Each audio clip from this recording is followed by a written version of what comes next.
Hear ye, they are not like us. Hear ye, they all be making a fuss. The crash daddies told us that the car did not hit, and Trooper Paul couldn't make any of the physics fit. Free Karen Reed, hashtags be flooding out our feed. Justice for Officer John O'Keefe. Free Karen Reed, hashtags be flooding out our feed. 'Cause we all know that Lexus don't have no teeth.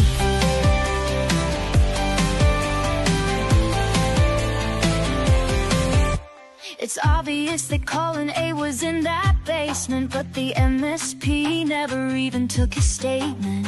34 Fairview, the lawn is so small, but 11 people even saw nothing at all. Free Karen Reed, hashtags be flooding out our feed. Justice for Officer John O'Keefe. Free Karen Reed, hashtags be flooding out our feed. 'Cause we all know that Lexus don't have no teeth.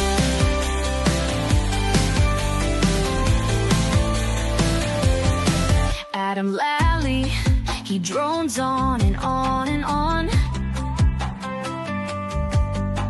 Can never hold a candle to Alan Jackson. The pirouettes, bang bang, I'll fuck you up. The lending of the readers and the red solo cups. Free Karen Reed, hashtags be flooding out our feed. Justice for Officer John O'Keefe. Free Karen Reed, hashtags be flooding out our feed. 'Cause we all know that Lexus don't got no teeth. Juliana Nagel said she saw a black blob. Along came Canton Lucky, he was just doing his job. He took the stand and he stood his ground. So tell us why that Ford Edge has never been found. 220 Tesla, she made that search. Hose along to dying cold turtles, even got merch. Was it raining then, or was it actually snowing? And what the fuck was Brian Higgins' white Jeep plowing? He's got no game, he made us all cringe. JJ Jenner Cable, she is clearly unhinged. Free Karen Reed, hashtags be flooding out our feed. Justice for Officer John O'Keefe. Cockade, the apron, kill me now. High top tables, basketball, and a Frankenstein plow. 1210, crystal light, and the nether cracker. Get off my fucking lawn, Life 360 app tracker. Free Karen Reed, hashtags be flooding out our feed. Justice for Officer John O'Keefe. Free Karen Reed, hashtags be flooding out our feed. 'Cause we all know that Lexus ain't got no teeth. Free Karen Reed. Hi, Shorties. Oh my God, these dogs. Hi. Happy Friday to y'all. Thank you, motion to screen. What the fuck, granted. Hi, Buster. Did you notice? Hi. Were you watching Justice Serve TV earlier? These dogs didn't do this. Maybe it was because I was sitting here quietly for 2 hours before I was on screen, but they didn't do it. Maybe because it was the middle of the night. They didn't do this. Hi, let me just give them a treat. My groceries got delivered. What have we got here? Peanut butter scrolls. Sounds delicious. One for you. One for you. Okay. Hi, Steph. Hi, motion to screen. What the fuck, granted? Hi, Anya. Good to see you. Akasha. Nicholas Tickles. Good morning, good afternoon, and good evening, everyone. And to you, sir. Who else? Oh, me. I'm here. Fantastic. I think Maybe. Let me see. Stream Elements. Thank you. Good job, Stream Elements. Love ya. Micah. Hi. Is that everyone for now? We'll see. People are starting to come on in. Amazing. Life artist. Hi. Chat is Bay. So we're going early for this stream versus our other nights. We've been starting at 8 because we've got another stream after this. A fun time. I've got something fun planned for us. So there is a portal. Have you slept, love? Yes. I was asleep by, I don't know, what is time? I want to say, let's call it 6:30 at the latest PM last night. And then my alarm went off at 11:40 as planned, but it woke me up out of the dream where I was like, oh my God, I slept in. I didn't get to Justice TV in time. It was very stressful. And my alarm went off and I came out of the dream going, oh, that's the dream. I'm awake. We're all set. Fantastic. Simmy. I was late. I had to fuss about Aussie's fight bot fighting my emojis. Oh, well, there you go. That's annoying. Imagine putting limitations on emojis. Never happened here, Simmy. Just saying. Did I see that redhead? I probably should put my glasses on. Fish brush glasses. Who needs to see? Not me. Overrated. There it is. Hi, that redhead. KKKKK. So, excuse me. Let me clear my throat. Not so much happened in chat today. In court. I got my mind on the chat and the chat on my mind. Hi, Anna. Good to see you. But we've got some stuff to watch. Not too much in court stuff, but other stuff happened, right? So that I thought, given not much happened in court today, and let's be honest, I mean, I didn't mind. Hi, Princey.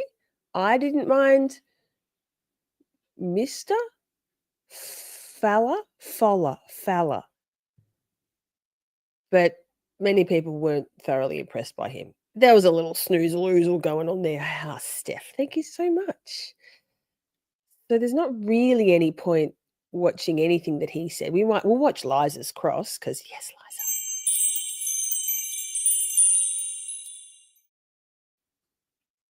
Liza. Oh, but and then I don't know, something. But I thought, remember Princey, you said the other night, wait, wasn't there more of the Ted Daniels interview?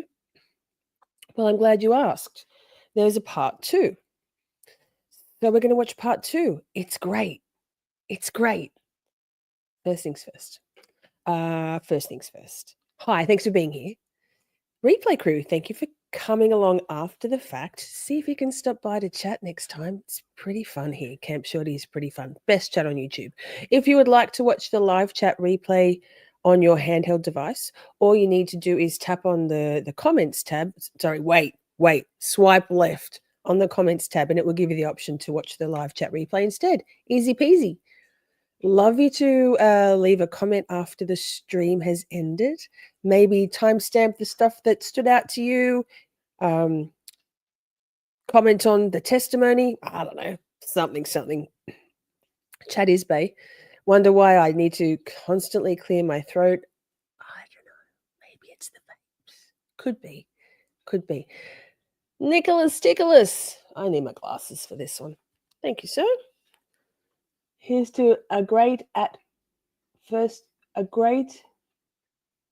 bloody super chats and the way they autocorrect it kills my life. Chat is Bay. Trial chat. Yes. Thank you so much, Nick. I really appreciate that. So last night's stream got me completely demonetized for the night. I don't know. I think it was the last post, when we had the moment silence for Anzac Day. So that's disappointing. So Nick said to me, I will set a reminder in my phone to super chat you. I'm like, you don't have to do that. Pish posh. But here we are. Thank you so much, Nick. That's really kind of you. I appreciate you. That's more than I would have made from that live streaming ad revenue anyway. So that. Oh, whoa. This. And this. motherfucker's money if he giving it away. Shit. And obviously this. Good for them. I'm happy. But I just want to make sure that I am still Every time. held in the highest esteem of the You really are, Nick. system.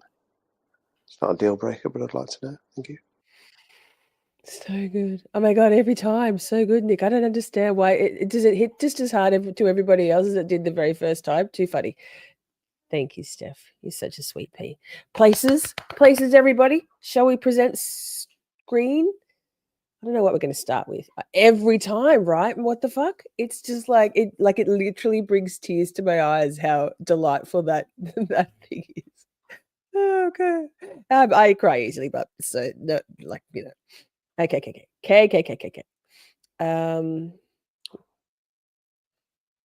My brain just buffered. This might happen a lot today. Let me just check because motion screen. What the fuck?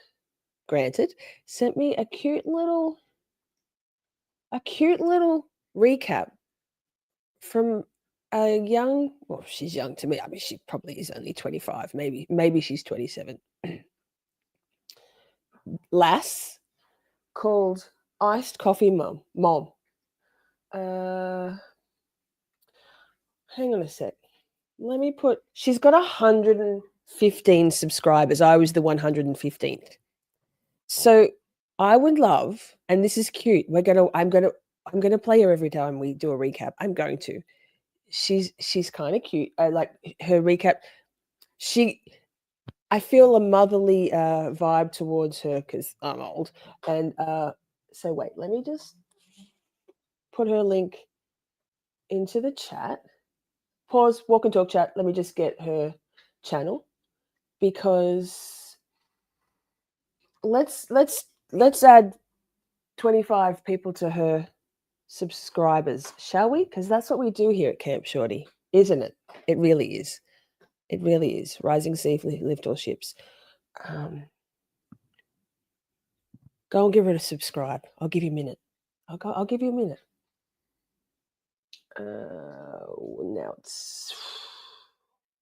Now why would I be able to find it again? That would be silly. Here it is. So I like her thumbnails also. Today's day 4 of the Karen Read trial. I'm going to give you my daily recap. Thank you. The judge had the jury come in around 9:15. She's always the one who's like, we need to start on time. And then it always starts late.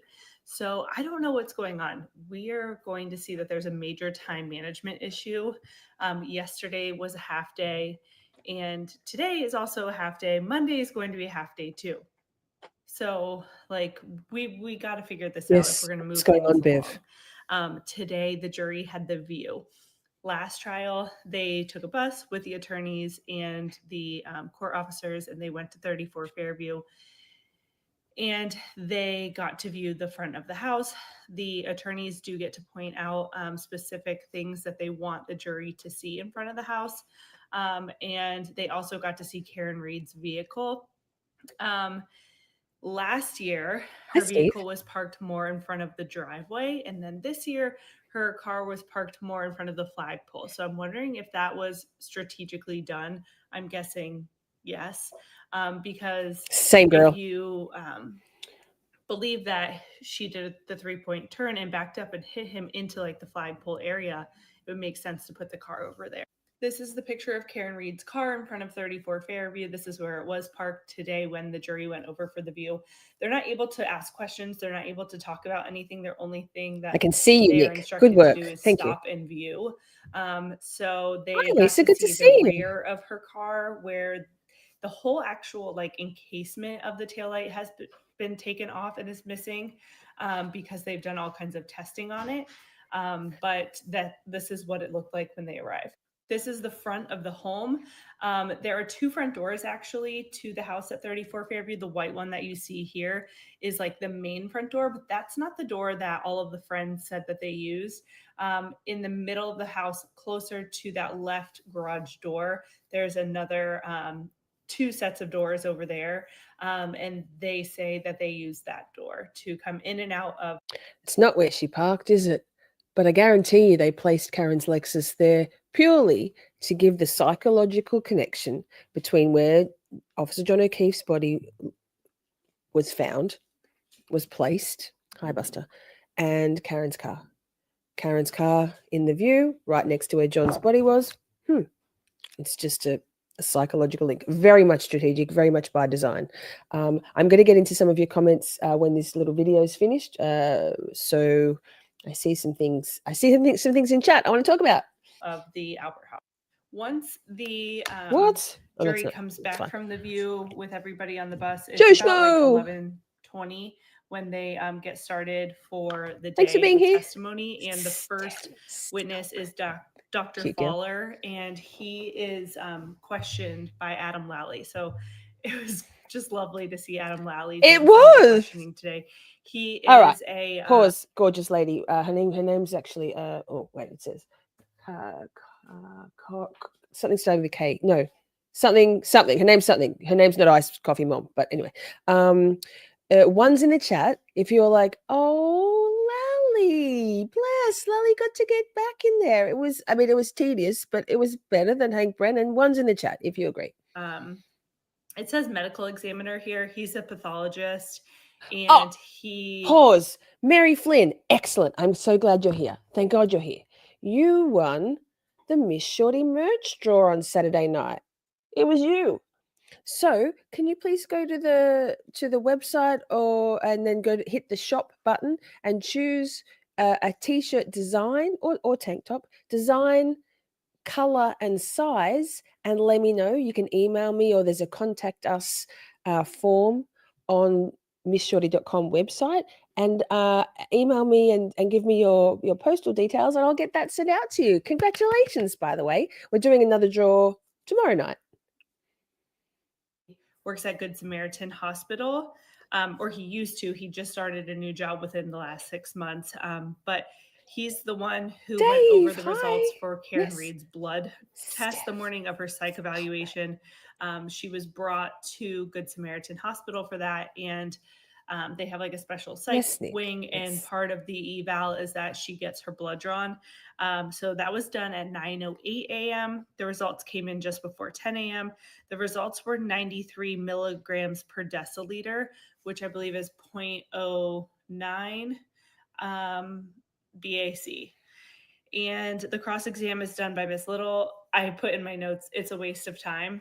She was trying to poke holes in that this technique that they use isn't as strong because it's not forensically accredited. Mary Flynn. Yes.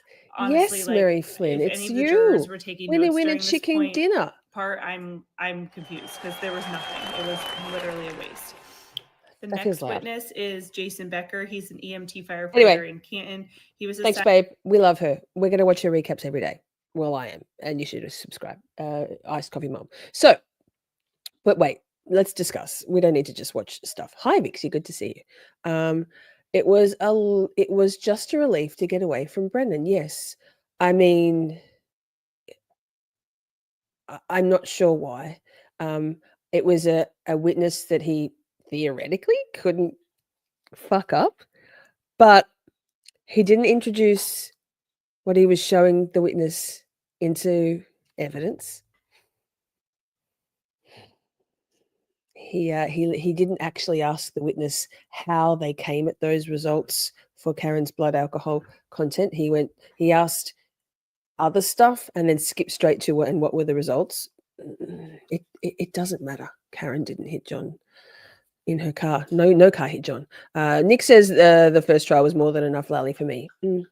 I just think it's nice to have a little break from from Hank Brennan every once in a while, just to. Now, where is it? That redhead said, I don't know if I can find the comment now. It's a bit further up. Said Bev's, here we go. Bev was putting her bias on full display today. I'm interested. Why do you think that? I mean, obviously, but big drink buster. You'd be 30. In what way? I'm interested because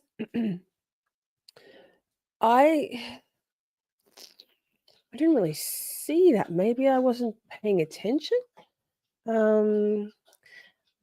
If it's because of the stuff with Liza and that guy, that boring guy,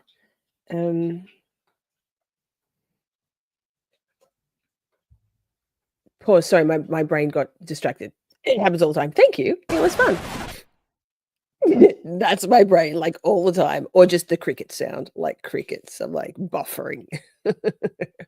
So if you're talking about, I think actually Bev. Hi, Laura. I think Bev was helping Liza with Mr. Fella. Was he a doctor or Mr.? I guess he was a doctor. No, he's a pathologist. Are they doctors? Yikes! That guy, Mr. Guy. He was rambling. Liza was kind of trying to rein him in.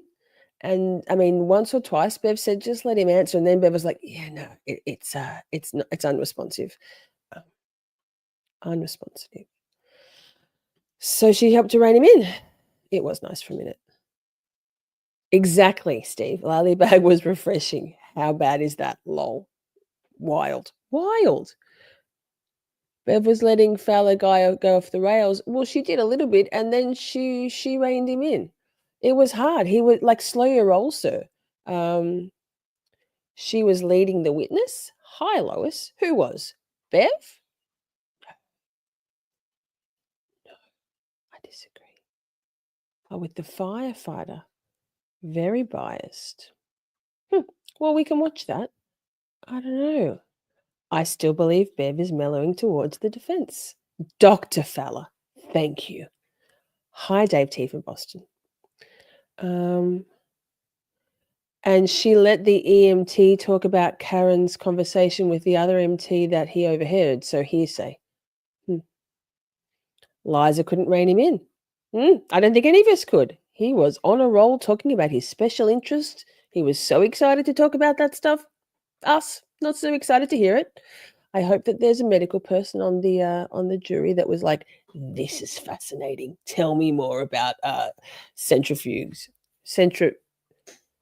separating blood." Hi, Salty. Good to see you.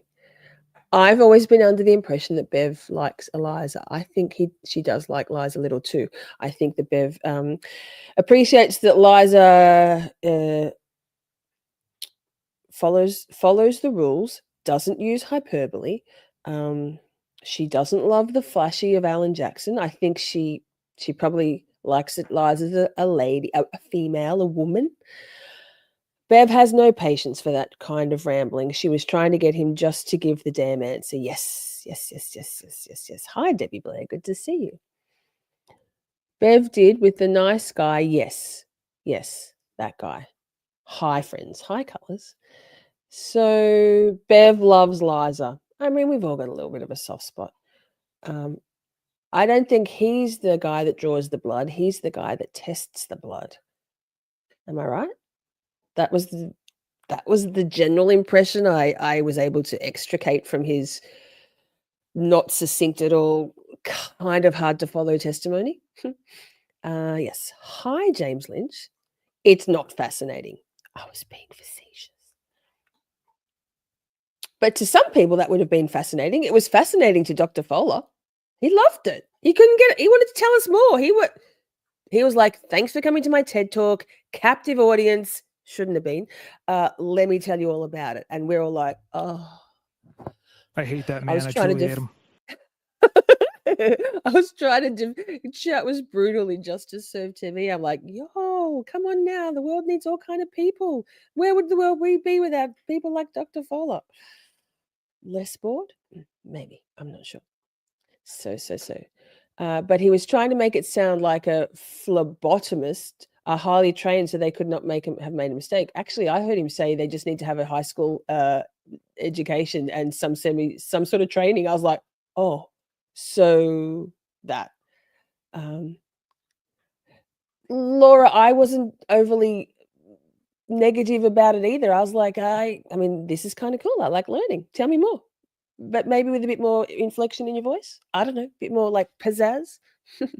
He needed some of Yanetti's yelly, right?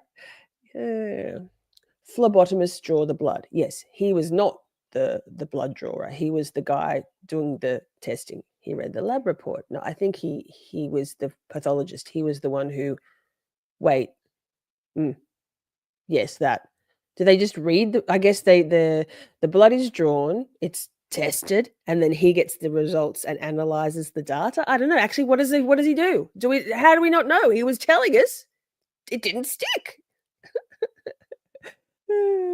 Okay. So obviously it wasn't that riveting, and I was focused even though it was boring. I'm so glad you were salty. I was too busy trying to defend the poor man's honor in the Justice Serve TV chat while I sat backstage at like 2:00 in the morning going, I want, like, being ready to be going on live any minute. He wouldn't shut up, says Dave T. Oh my God, I know, right? Nobody could rein him in. But did you notice that Bev? Oh, we'll get to it. Fuck, we'll get to it. God damn. Okay, so where do we go? Let's watch something else. Walk and talk chat.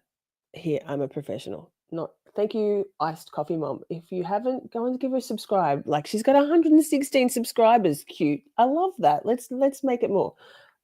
Motion to screen. What the fuck? Granted, so much. Thank you so much for your timestamps. Yes, timestamps, a running sheet, and also the video suggestions you sent me. Interestingly, I'd already watched Great Minds Think Alike, girl. So I had this one also. So this is a team effort. We both came to this conclusion that this one was kind of interesting from an MSN point of view. Not much in the news today because not much happened in court. Well, testimony in the Karen Reed trial is expected to wrap up for the day in about an hour from now. Right. Earlier today, jurors visited the street in Canton where John O'Keefe's body was found. WBZ's Penny Commit has the very latest from Dedham.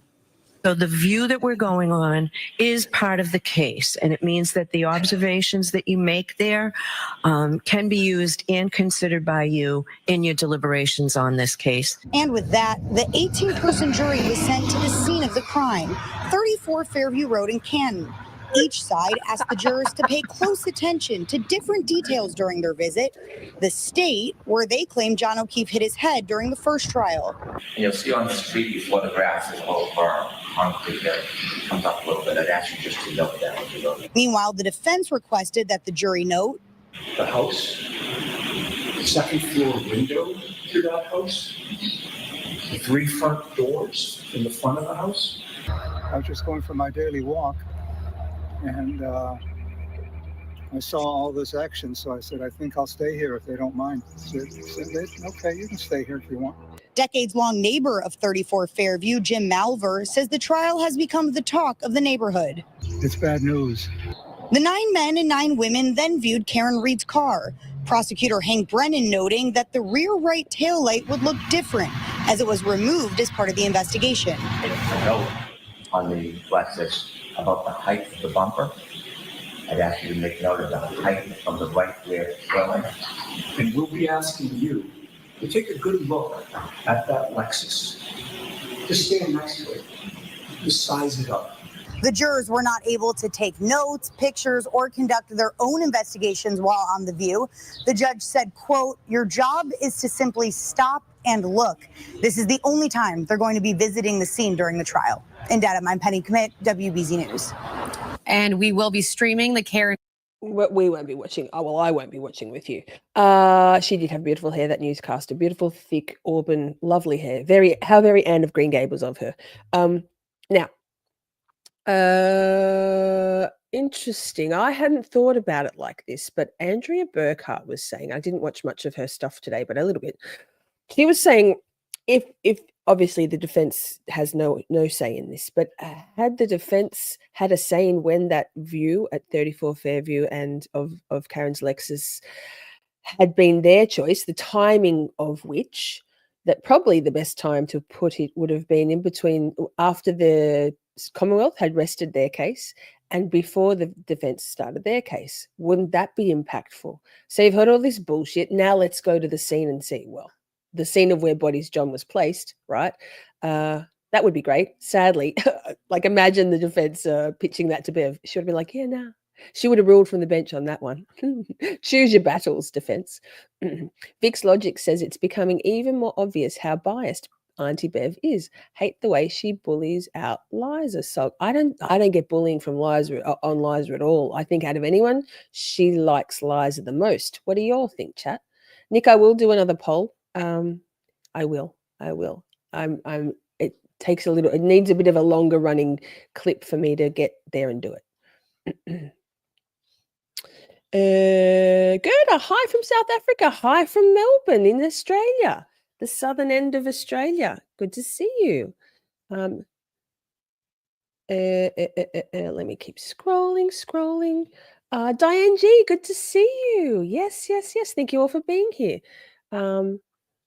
Visiting the scene before getting the context right. I haven't watched it, but didn't Ronnie say that they didn't really know what they were looking for in the last view and for version 1, trial 1? Arca is my kryptonite. Says there is a new video out on the taillight that shows it was done at Sallyport because it had no salt deposits or water spots that a vehicle would have drove out on the roads. Exactly. There's so many questions. Come on now. When we get to it, this part 2 of the Ted Daniels episode, interview that Karen did with Ted Daniels, she talks about some of that stuff to do with the Lexus and stuff. Very interesting. She likes Liza the most. Agree. Strongly agree. If I may brag, says Gerda, I celebrated my 27th anniversary today. So proud of us making it. Well, congratulations and happy anniversary, Gerda. Now, let's go on to, not that one, wait. This guy, I don't know. Let's watch this because we weren't there. Well, you can't see that. Fuck. Professional, always. There we go. This guy, bigger. That's what she said. Moments ago, the jury just exited the bus and they did a jury view here at 34 Fairview. This is the former Albert home. This is the flagpole that we hear about in court. And this is Karen Reed's SUV. All right, so part of the jury view involves seeing the SUV, which is the alleged murder weapon in all of this. Jurors were instructed to pay close attention to the bumper, to the light, and to the top of the... Sorry, sir, but we pause for a break in our coverage to say, Diane G, thank you so much for gifting out 5. That's really kind of you. Welcome, new Shorties. Did I see Sinead and Mandy Jo got one? Is that what I'm seeing? Excellent. Love it when friends of the channel actually get the memberships. Thank you so much. Yay. And Diane, you're going in the draw for tomorrow night. Miss Shorty merch draw. Raffle every week. Thank you. Of the car. They also took note of the flagpole right over here on 34 Fairview and the front of the house in relationship to the upstairs windows. Oh, it's still going. Relax, Lisa. Oh, what else is in there? I don't know why it's quiet. It's not me. It's not us. Something photographs. No sound. This is no sound. It's not me. It's no sound. Hi, Buster. Why no sound? Just photos. That's a bit haunting. Yikes. Very quiet. Whatever channel this is. Something news. What do you say about that, Mr. Brennan? I hate that man. I truly hate him. I have 2 words. Do it. Do it. I'd love that. Shorty, swing my way. Swing it over here, shorty. So we've seen that. My brain. And actually, that's my alarm sound. It's I've come to quite hate the alarm sound like that. Okay. Pause. It paused. Now, shall we go to a bit of trial? Yikes. Hi, Eric. Good to see you.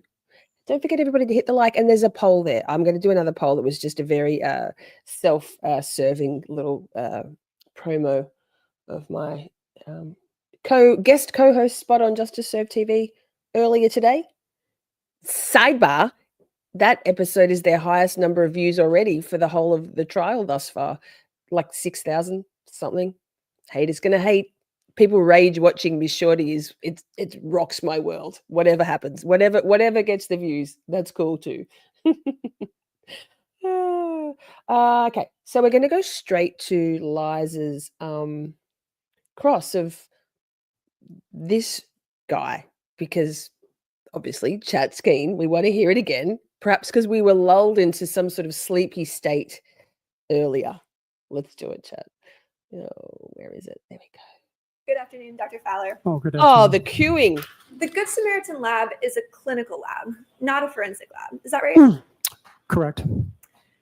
And hospitals are not in the legal business of calculating an individual's blood alcohol concentration. Is that right? I would say 99.9% of the time we are not in the legal business. We are testing alcohol for the diagnosis of alcohol intoxication. But occasionally a case may come, very rare, to a hospital, and it ends up being a legal case. It's not common. I think uncommon. So that's a bit of a, if the jury's paying attention to that, very rare for a legal case to actually end up being the reason for the testing. Poppy's having a big drink. And you'd agree that there are differences between screening tests that are conducted at hospitals and forensic tests that are conducted by law enforcement, right? Yes. Right. I believe that in the preamble, I didn't remember this last time, but perhaps I didn't watch it this bit last in the first trial.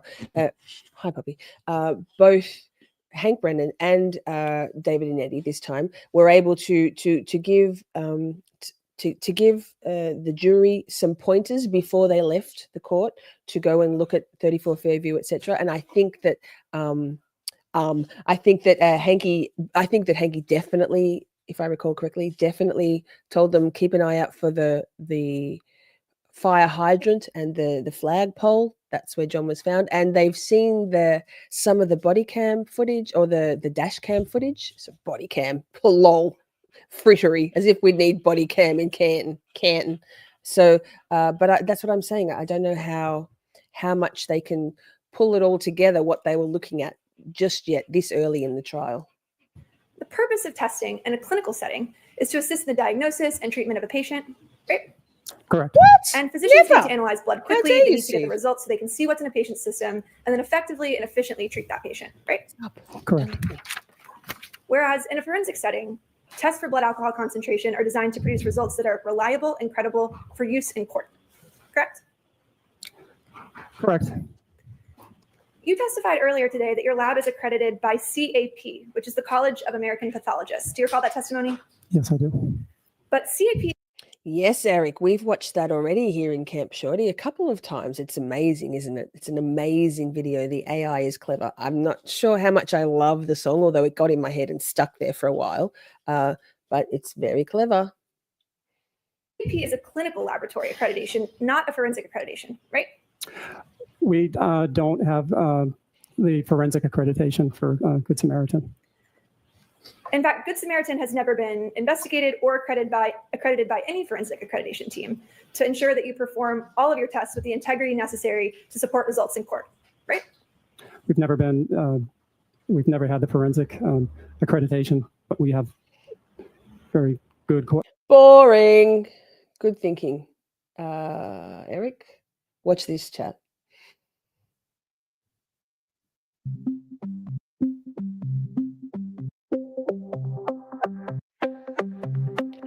Do not watch your language, ever, ever, not here. Hi, Margaret.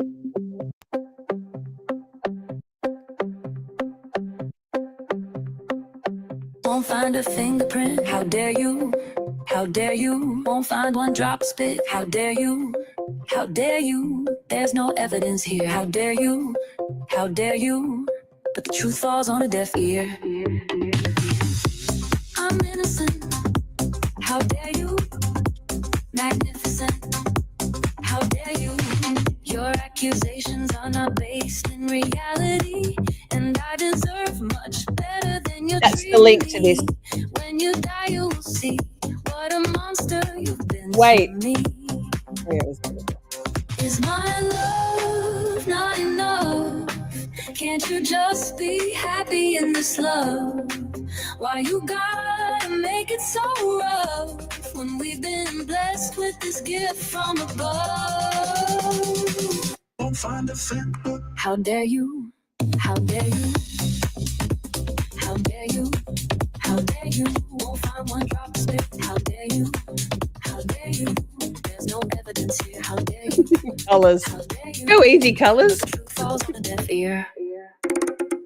I'm innocent. How dare you? Magnificent. How dare you? You my one. You're my 1, 2. You're my 1, 2, 3. I love you. I need you. Just believe in me. I'm innocent. How dare you? Magnificent. How dare you? How dare you? How dare you?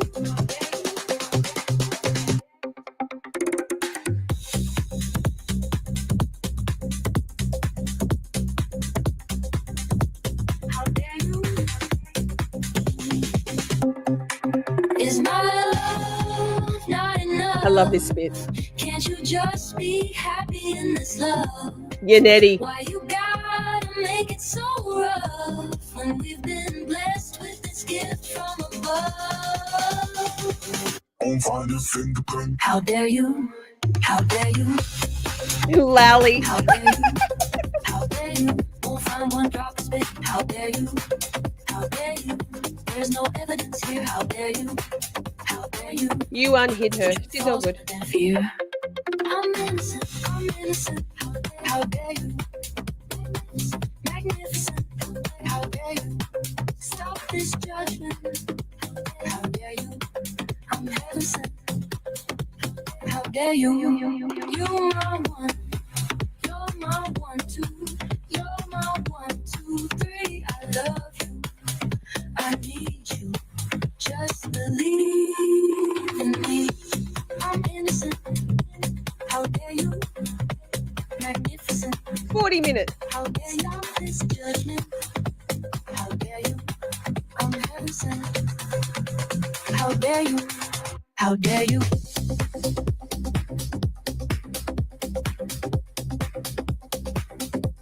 How dare you? How dare you?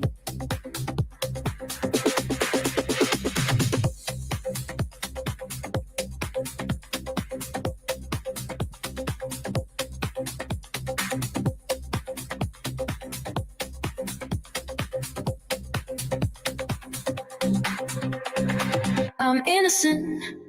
How dare you? Magnificent. How dare you?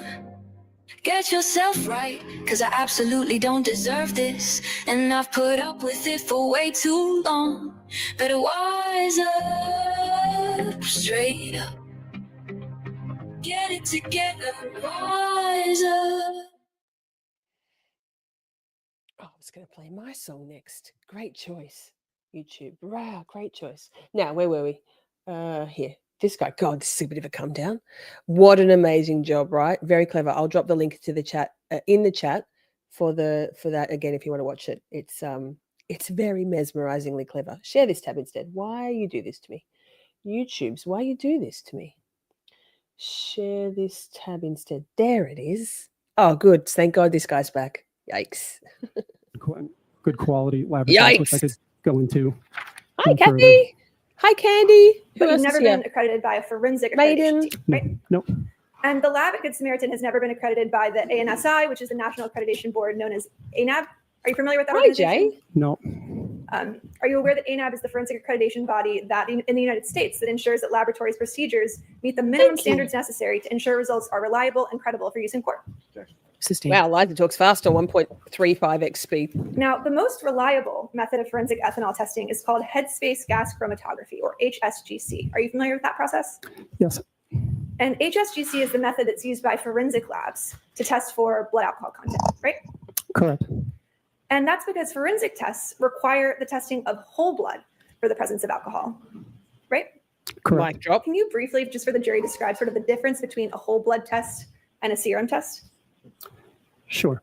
So whole blood, to put it simply, when you have your blood drawn, you see the fluid coming out all red. That's whole blood. We don't do anything to it. We don't spin it down. We don't centrifuge it. That is whole blood. That is the specimen of choice for forensic blood ethanol testing. Hospitals, on the other hand, our methodology, which is just as good as the forensic headspace gas chromatography, is based on looking at the serum or the plasma. So we don't, that's what when I explained that we need to centrifuge it, take the liquid portion off the top. So in the hospital, we test it on the serum or the plasma. Now, did you ask me the difference? You want me to go into the difference? That's enough, Doctor. Thank you. I'll ask some additional questions to kind of clarify. And in a forensic lab, they actually require the testing of whole blood, correct? Correct. And HSGC directly measures ethanol in the blood. Correct. And this method is designed to be accurate and reliable for forensic purposes for use in legal proceedings, correct? Correct. But the testing in this case was performed using the hospital's clinical chemistry machine instead of a forensically defensible method like HSGC, right? Right. And that clinical chemistry machine performs what... Lol, Simi was like, oh my God. Actually, a few people were like, oh my God, I can't stand how she keeps saying right. And I'm like, how dare you? I say right all the time. Like, right? Right. Poppy, do you say right? Never. What you just testified to, a serum test, right? Serum or plasma. Serum or plasma. And hospitals use serum or plasma testing because it's actually quicker and more efficient than HSGC, right? Yes, it's less labor intensive. It's easy to automate. Less salt. But at the same time, very, very good in it. Miss Shorty, what do you think about Bev stopping defense, saying it's enough now? How can she do that? I mean, Bev's courtrooms, Bev's rules. It's not cool. Theoretically, she can't do that, but there's no accountability. She answers to nobody. So she can because she can. What are you going to do about it, defense? They just have to suck it up. Yeah, very accurate. It's not cool. But serum testing does not actually measure alcohol directly. It instead measures the presence of what's called NADH, right? Yes, I'll repeat that. That was my fault. Serum testing does not actually measure alcohol directly. Instead, it measures the presence of NADH. Is that right? Almost. Well, NADH is a byproduct of alcohol, right? Correct. I can go into the testing methodology that we use to explain it if you want me to. Well, serum testing measures the presence of NADH, correct? It measures the rate of change of NADH production, so it doesn't actually look at just NADH, and it measures the rate of production, and I can go into more detail on that. Alcohol testing in the lab is correct. I'll ask you some additional questions about NADH, and we'll get there. Yeah. So you can do this now, but let the doctor answer his question fully. Next question, okay? And the following questions. Doctor, the higher the NADH in a patient's system, the higher the serum test result, correct? That may not be correct, no. It's the rate of change of NADH production based on our methodology. I can go into that. So our test system is a little bit different than the forensic testing system, but it's also very good and very accurate, and almost when we compare our methodology to the headspace, we get the exact same results, and when we compare and with peer laboratory comparisons. But what we do is and I think the jury needs to know this, maybe some of you might understand the chemistry behind it, but we do, we take the patient's sample, and it's based on, we add, because when there's alcohol in the specimen, we add, actually, in the test system, alcohol dehydrogenase. It's the same enzyme that's in the patient's body. In addition, we add a surplus of NAD to it. NAD is similar to NADH. They get converted back and forth. So when we put it on our test system, it's alcohol dehydrogenase is in there. And what happens is when there's alcohol, it combines with NAD that we add to it. It creates NADH. And then in our machine, there's a spectrophotometer, which can monitor the rate of NADH production. I just got it. What is he talking about? There's something that measures, and a photometer that measures the NADH production. It looks at light and its physics and looks at 340 nanometers, and it's pretty accurate. It will monitor. Yes. She did. Slow your roll, sir. Although, or stop your roll. Where was there a break? Liza does like. It will. She does implore Bev, and Bev and Liza both have laughs in their voices when they're like, "Man, just like, let's just stick with the answers." Wait for a question, right? Unresponsive, sir. Tell you, it will tell the system how much NADH is produced, and that amount is directly proportional to the alcohol in the patient sample. So it's a very, very accurate test, but there are some limitations that I can go into. It's not weird. Next question, Ms. Little. Yes, so serum testing can be subject to errors, right? Right. And there are limitations. There are some limitations that I can explain. Just like headspace gas chromatography may have some limitations too, but I can go into them. Next question. What are some of the limitations? Wait, we're going back. Listen to Bev's and Liza's voice. I'll slow it down to regular speed for that. Actually, I went back too far. We don't need to hear all of that. Oh, sorry, Buster. Serum testing can be subject to errors, right? And there are limitations. There are some limitations that I can. I'll speed it up again. Explain, don't worry. just like headspace gas chromatography. Listen to Bev some and limitations Liza too, but I can go into them. Next question. What are some of the limitations of the serum testing? So the serum We'll put it back to test, 1.75. as with many tests in the laboratory, different things can interfere with our laboratory tests. And the three most common ones, which are unlikely to affect ethanol testing, is we abbreviated HIL. We want to look at those three things. One is also thoughts and prayers to Miss Shorty, who was up at watching this live, like all makeuped up, ready to go on Just to Serve TV at it was like what 2 o'clock in the morning, and I was awake, y'all. I was awake. But Eddie was on regular speed. Is hemolysis, which is H, and the other one is I, Icarus, which is high bilirubin, and the third is L for lipids. High lipids will interfere with alcohol testing or with any testing based on that same methodology. Our machine, the Rose Kobash machine, and all the machines out in the market today are very sophisticated. This isn't the guy who was. This isn't the guy for that question colors. This is the guy who simply he's entering the blood alcohol content results, the pathologist, into the record. This isn't the guy who talks about that extrapolation. That's a different guy. It's a different witness. This isn't the guy to ask that question. So that's why. This isn't the guy. He would have said, "This isn't my. I don't know. That's not my job." If we have elevated levels of any H or I or L, it will flag it and raise the potential for a problem. The next thing on the list is that our alcohol testing is not absolutely specific for ethanol. There are two possible other alcohols that can cross-react. One is propanol and butanol. But then it goes clinical history. Did the patient ingest those two alcohols? And third is there's some unusual hematologic malignancies like Waldenstrom's macroglobulinemia. Okay. That can interfere. So always have to correlate with the clinical situation. The next one, sometimes there can be patients who make endogenous, make their own alcohol. So very rarely, some patients may truly have a positive result. That could be from our test or Headspace. They make their own, so we have to rule that out. It's a rare condition. And the next one is one that's in the literature, which is LDH and lactic acid. If a patient has a markedly elevated LDH or lactic acid, those one is an enzyme and the other one is an acid, that can cause false positives. Now.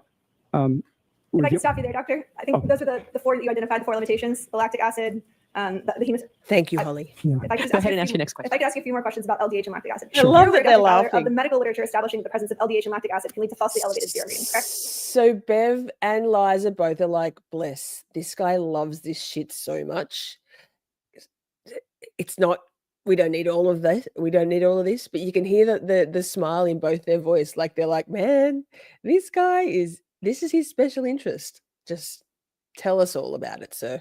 No one ever asks him about this. Like we didn't ask him. Liza didn't ask him. He's just like, finally, I have a platform to tell about my stuff. This is great. I love this for me. And Bev and Liza are like, oh, let him have a little few sentences. Correct. And that's because lactic acid or LDH actually forms NADH. Lactic acid I'll have to go into a little bit of chemistry. Lactic acid and LDH, lactate dehydrogenase, they both act on each other. And LDH and lactic acid needs NAD plus to break it down. So in theory, when you're testing I'll do serum, another poll. a plasma for blood alcohol, if there's extra LDH or high levels of LDH, high levels of lactic acid, you add it to the test system, and then Roche throws in, or Siemens throws in the NAD, it will form NADH. That was first documented, I think, back in the older versions of these ethanol testings back in the 1990s, when they stumbled on, they were looking for biomarkers or reasons in kids with SIDS, little babies, and they found that two of these babies had a positive alcohol. But Doctor, if I could just ask the next question, if that's okay. Sorry. So in other words, NADH, studies have found, can actually be formed by certain biomechanical processes other than the presence of alcohol, right? Yes. Right. Are you aware that the National Institute of Health has found that liver diseases, kidney diseases, muscle injury, trauma, and even anemia are some of the health conditions that can lead to a rise in serum LDH levels? Yes. Are you aware that Ms. Reed was severely anemic in January of 2022? Sustained. Are you aware that the medical literature has also found that patients suffering from multiple sclerosis have a twofold increase in NADH levels as compared to controls? I'm going to allow that. I haven't read anything specifically related to the NADH level, but I want to go back to the point where our laboratory, our testing is not based. Let him finish his answer. It's the rate of change of NADH. So if somebody has NADH on board, I believe it's not going to affect the result. It's the rate of change, and it basically.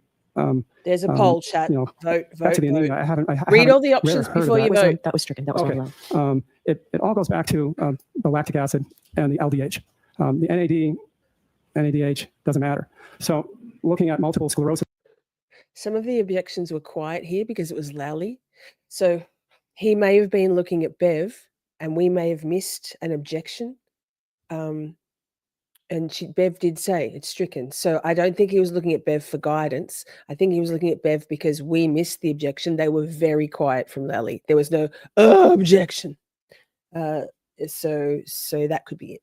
Sclerosis patients, they can have elevated LDH and lactic acid, but it's not to the extent that it can interfere with the alcohol levels. There was a study maybe 7-10 years ago. Your Honor, there's no question pending. You asked him about a study, if he was aware of the studies. I asked him that's a yes or no question. And he's... All right, Doctor, we're going to hold that there for you and ask the next question. Doctor, have you reviewed the August 21st, 2013 peer-reviewed article entitled Serum NAD through Disease Course in Multiple Sclerosis, which was sponsored by the Center of Healthy Brain Aging by the University of New South Wales? Which... Sure. Doctor, have you reviewed the August 21st, 2013 peer-reviewed article entitled Serum NAD Levels Through Disease Course in Multiple Sclerosis, which was sponsored by the Center for Healthy Brain Aging by the School of Psychiatry at the University of New South Wales in Sydney, Australia, which specifically found that patients suffering from multiple sclerosis have a twofold increase in NADH levels as compared to controls? Also Australia, New South Wales. That university is in Sydney. Pretty cool. Australia has entered the courtroom. I'll strike the part of what the article held. Is he aware of the article? No, I'm not, to be honest, no.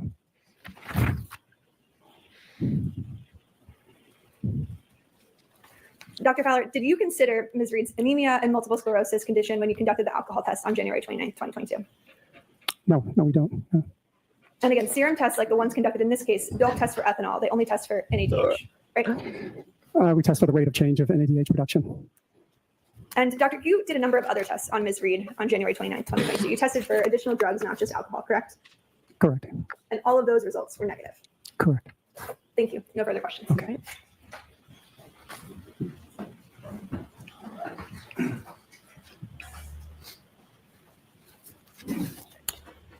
So, go Sydney. Go Sydney, right? Laura said, where is it? I heard Brendan say, I object last night. I was expecting the bend and snap. Shout out Legally Blonde. I bet you Brendan's actually stuck in that same fashion era with his matching suit color and tie color. What do we got? Doctor, are you aware, I know your lab at Good Samaritan did not do this process, but are you aware through your training and experience of any sort of mathematical conversion that can be done from a serum reading in milligrams per deciliter to a blood alcohol concentration of whole blood? I'm going to allow it. The door was open. Door was open. Yes, I am aware. Yep. And please describe what you're aware of with reference to that. Bless you in the courtroom, and it's going to be a no from me hearing any more Lally. Something. I don't think either side won that one. Just saying. If we're point scoring, I think that was just like a nothing burger, really. Okay. 3:17:39. We'll skip to the next witness. Becker. He didn't testify in the last trial, am I right? Oh, I forgot the number already. Fuck. It's all right, here we are. CourtTV will tell me. How old is he? 36. He looked a lot younger than me than that. To me, than that. The whole truth and nothing but the truth, self God.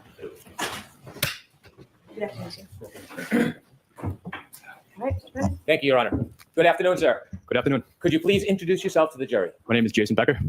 I'll slow it down a little. Hanky sounding so chipper after Lally droning on like a dial tone. I am 36 years old. Do you live in the area?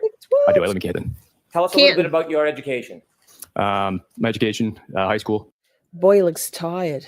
He looks like a young boy to me, but he looks rather tired. Bit short on sleep last night, sir. Why so nervous? Why so sleep deprived the night before your testimony? Are you scared you're going to get dismantled by the defense? Has Hank Brennan and Tully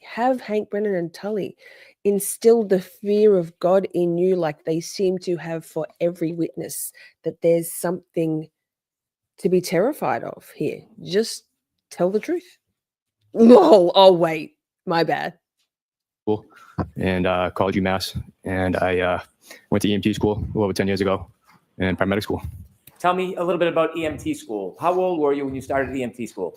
When I started EMT school, roughly 21 years old. Why did you decide to go to EMT school? I wanted to save some lives. Tell us a little bit about EMT school. What did it require? EMT school was a couple months of classroom stuff, and then you do some. I used to talk about that last guy because he's still not the guy to ask about when she might have drunk. He doesn't analyze those results. He just simply provides them. He provides the data. And then the retrograde extrapolation guy is the guy that testifies, who interprets that data. Does that make sense? So that. Do some ride time on the ambulance. Paramedic school is a little different. It's about a little extended. 2 years worth of training. You're doing hospital, ER time, and ambulance time also. How long did you serve as an EMT before you went to paramedic school? I worked as an EMT for approximately 5 years. Can you estimate how many dozens or hundreds of calls you were on during that time? Hundreds. Why did you decide then to go get paramedic training? Oh, I wanted to be on the fire department, and it was a prerequisite. Did you complete paramedic school successfully? I did. Were you still working as an EMT at the time? I was. And inevitably, did you seek to have a different job? Did you try to be a firefighter? I wanted to be a firefighter. Correct. Were you successful in doing that? I was. Tell us a little bit about that, sir.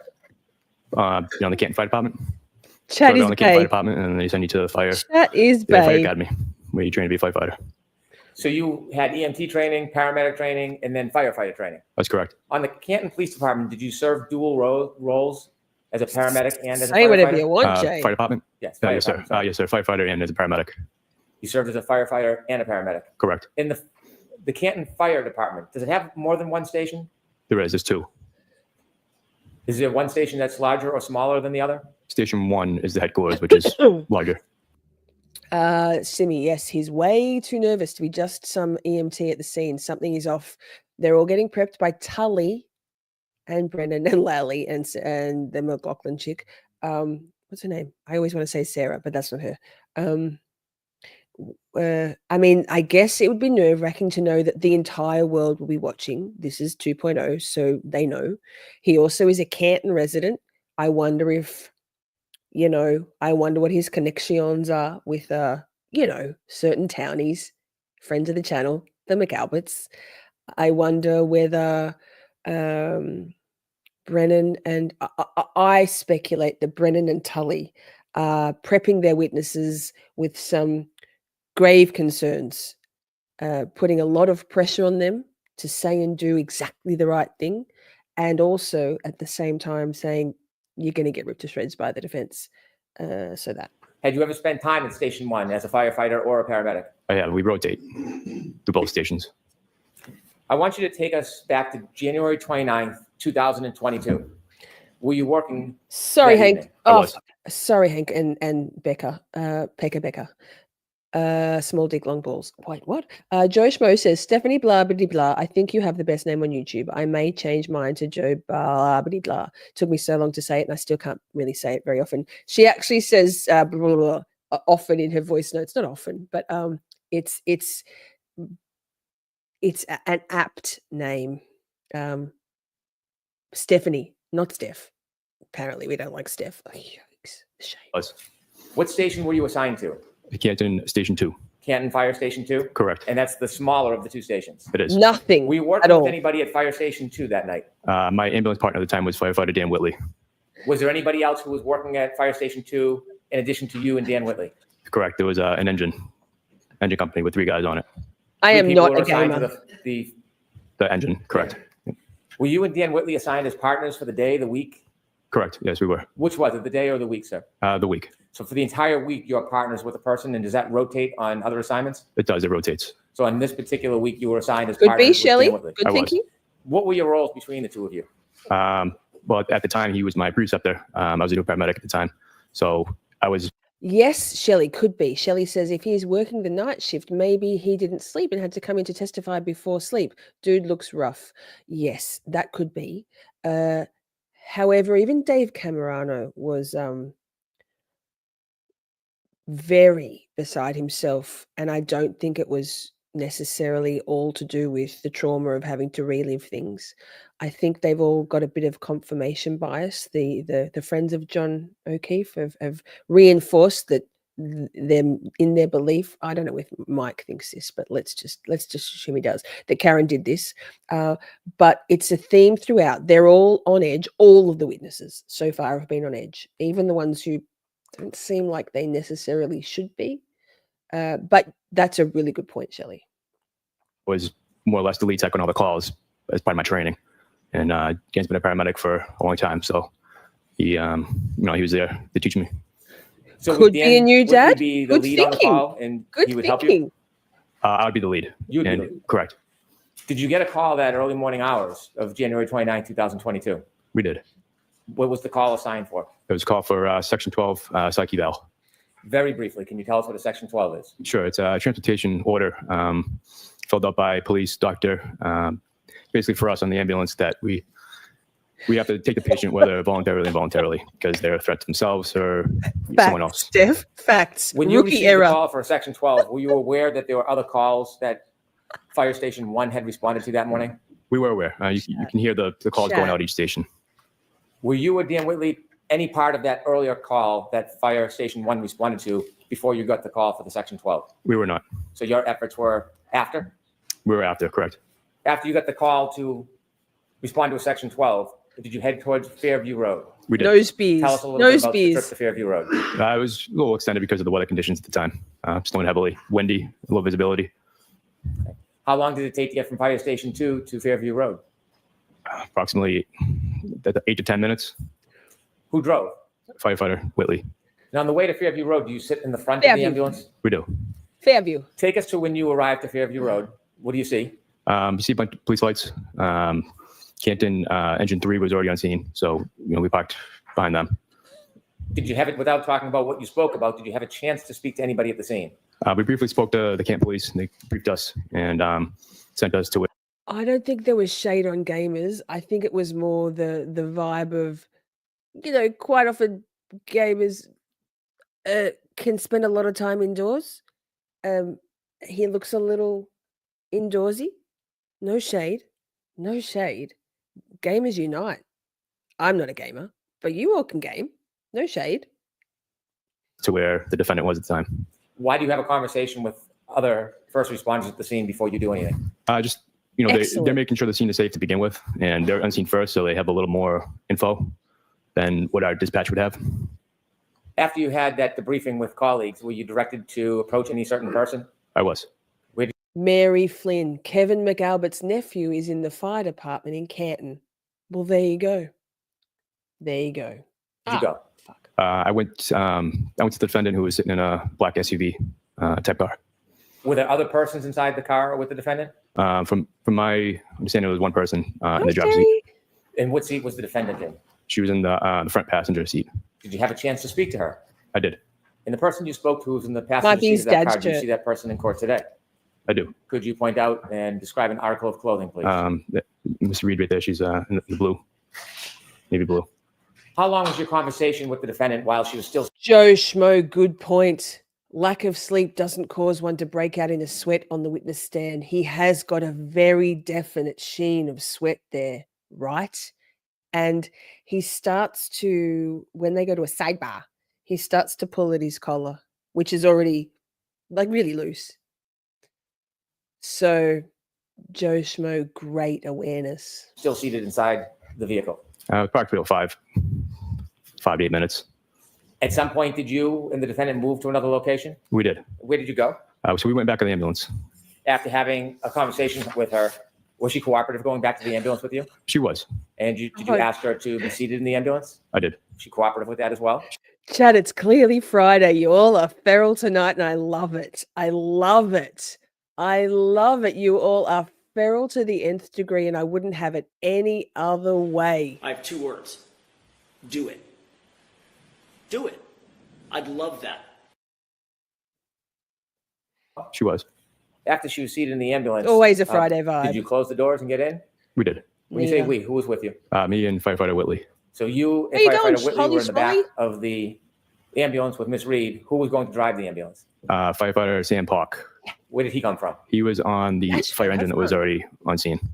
I want to ask you questions now about what you did in the back of the ambulance and some of the conversations that you had. Who, if anyone, Tell was us what driving? your role is once you have a patient in the back of the ambulance. What do you do next? I mean, each patient's different, depends on what the call's for. In this specific situation, it was more a psych eval, because that's what we're called for. Initial triage questions: is the patient cooperative, uncooperative, combative? I asked her name, her mental status, where she was. I asked if she was suicidal, and if she was, did she have a plan? Did she want her to? Maybe he's got gastro. Maybe he's like, What else? Those are some of the initial triage questions that I'd ask. Why do you ask those questions? Just to get a kind of a judgment on the patient, reading the patient. What's your role at that point? Are you an investigator? I'm not. Are you in any way law enforcement? I'm not. So what's your focus when you're speaking to a patient? It's basically hearing them speak in their story. In this specific situation, we didn't know. wait, what? Grass is green enough? Hi, everyone. Not that what. Hi. Happy to be able to watch today. YouTube has been mean the past few days and blocking me from watching Karen Reed stuff. Like, how dare you, YouTube? That's literally assault. So I've been lurking here at other places under another account that worked. What have you been doing to receive that kind of treatment? Like, shit. Yikes. Glad to have you here, Grass is green enough. Oh, circumstances. We just knew that Miss Reed had found her husband, which she was calling dead on the side of the road. So it was a traumatic call. So when you were there, you knew nothing about what had happened before you got there? We did not. And your role had nothing to do with any of that investigation? We did not. You were solely focused on caring for the patient? Correct. Did you have any other? Look, sorry, the trial channel. We pulled it back to 6. We pulled it forward to 6 so that we could do something else at 8. We're gonna go proper feral. But hi, glad to see you. If you're not already subscribing to the trial channel, please do. We're gonna get our friend the trial channel to like 50,000 subscribers by like the next week and a half or so. So get there. Timestamped, clipped, edited, playlisted in order of witnesses. Each video is a witness, or if it's a long seated witness, direct and then cross 10-10. While I'm at it, if you're not already subscribed to Mr. Joe Schmo, definitely need to be subscribed to him also. Boots on the ground in the courtroom for Delphi, and then also just recently for Laurie Vallow-Daybell. Wow. Any other role other than we're surrounded by greatness I was here. making sure she got to the hospital safely. She didn't hurt herself. During those conversations, are you and firefighter Whitley doing the same thing or different things? Again, it depends on the call. I was lead tech, so I'm the one documented, giving a report to the nurses, the staff. So I was more kind of getting that information, my initial triage questions, and then just kind of sat and supported Miss Reed. And were you writing down information, technical information about status and health on a report? I was, yes. While you were doing that, I'm sorry, he's been on the stand for 11 minutes. And he's looking worse and worse and worse. Maybe he has got a stomach bug. What the fuck says? Can we just acknowledge that he was good for Karen and he was super legit and above board? It even seemed to make Brennan mad that he couldn't play ball. Yes, and I think Aidan Turtleboy did a poll on Twitter today. Who thinks that this guy Becker actually thinks that Karen hit John with her car? And yes, no. I voted no. I don't think he does either. Maybe that's his internal conflict because everybody's expecting him, let's assume everybody in Canton is expecting him to toe the Canton line, the McAlbert line, and he's like, integrity, like he might have a lot of inner conflict. doing that, was your colleague speaking to Ms. Reed? He was. Did you have a chance at times to hear what they were speaking about? Yeah, and no. At other times, did you speak directly? Oh, I don't think we're just commenting on his looks. If we were commenting on his looks, I think we're commenting on his demeanor and his overall, like it's noteworthy to me. He doesn't look great, but it could be lots of things. Could be lots of things. But yes, I agree. I think it was either an even line or tipped slightly on the defense's side, even though he's a Commonwealth witness, 100%. Directly to Ms. Reed? I have. Can you describe her demeanor, her temperament? Initially, she was agitated because she didn't feel like she needed to go to the hospital. She said the statement she made, she didn't mean. She just kind of said it in jest because of the events that she went through. But then there'd be periods in which she'd be calm, and it would fluctuate. She would have like pressured speech, repetitive, but all in all, she was cooperative. At some point, did you have a chance to speak to her directly about her mood? About her mood? About her mood. I don't know if I understand the question. Okay. Did she say anything to you about her last interaction with what she referred to as her husband? Sustained. Akasha, allegedly. To you when you were giving her treatment or speaking to her about her husband? I'll allow that, Akina. One of the reasons why she was saying suicidal stuff is because the last conversation she had with her husband at the time was an argument. So that's what apparently Karen said. Apparently, and this is my one question. Did anyone else on any of the dash cam stuff ever hear Karen say my husband? But this is the guy that was there to section her with Whitley, right? Not when the cruisers were there, police cruisers. So I don't know, man. That's my one question mark over this testimony. Did she actually say husband? Interesting. I didn't feel like it was my role to really find out the details on what was said. But that's what she said to me. But the last thing she said to him was an argument? Yep. Sustained. Did she tell you what the argument was about? She did not. Inevitably, did you get a chance to bring her to the hospital? We did. Did you stay in the back of the ambulance with her? I did. Did you continue to have conversations with her? Yes, I did. Did you hear conversations or parts of conversations she was having with your colleague? I had parts. When you got to the hospital, what happens next?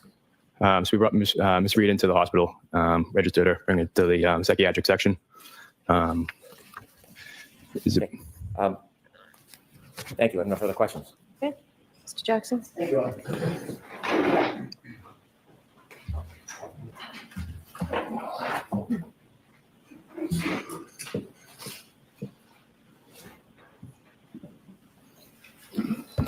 It's not girls only. It says boys allowed, Nick. You'll love it. There's 5 hot chicks on the screen. 6, including me. Lol. Jokes. I'm kidding. Jokes. Yeah, just going on. Yes.